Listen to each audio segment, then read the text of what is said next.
Ito ay hamog sa tunay na pangyayari. Ang kwento nito ay tungkol sa naging karanasan ni Emong at ng kanyang asawa. Si Emong ay masipag na tao. Katatapos lang nila magtrabaho sa palaisdaan. Buntis ang asawa niya. Kulay kahel na ang lam at malamig ang panahon. Habang sila'y naglalakad pauwi, magkahawak kamay. Sa makipot na daanan, mahina silang nagtatawanan. Pinag-uusapan ang magiging anak nila. Napakaingat ni Emong. Tinitiyak niyang hindi matutulas ang asawa niya sa maputik na gaan.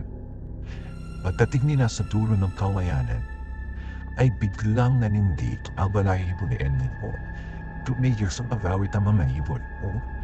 Tumahimik ang mga kulit-lit. Mula sa dilim sa itaas, ay may kakaibang tunog ng pagaspas. Tila malalaking pakpak na umahagis sa hangin. Tumingala si Emong. Doon, bahagyang natatakpan ng liwanag ng buwan. Nakita niya ito. Isang manananggal. Ang itaas na bahagi ng kanyang katawan ay nakahiwalay sa kanyang mga binti. Malaki at mahaba ang kanyang mga pakpak na tila ba tulad ng isang paniki. Mahaba at matuwis din ang mga kuko nito. At ang kanyang mga mata ay nagliliyab na pula habang nakapiti sa asawa ni Emong. Alam ng lahat sa probinsya kung ano ang gusto ng manananggal. Ang dugko ng sanggol sa sinapupunan. Sumikaw ang asawa ni Emong habang hawak ang kanyang tiyan. Itinulak ito ni Emong sa kanyang likuran. Malakas ang tibok ng puso. Lumipad pababa ang nilalang patungo sa kanila. Pero hindi hahayaan ni Emong na maging isa pang malungkot na kwento ang pamilya niya sa kanilang lugar. Kinuha niya ang buntot ng pagi sa kanyang bag na minanapan niya sa kanyang ama. Tila nanginginig ang mga kamay, pero kinagupit niya ang nilalang habang papalapit dito. Sumigaw ang manananggal habang umiiwas sa buntot ng pagi. Hindi tumigil si Emong sa pagwasiwas nito. Hanggang matamaan niya ang pakpak ng manananggal.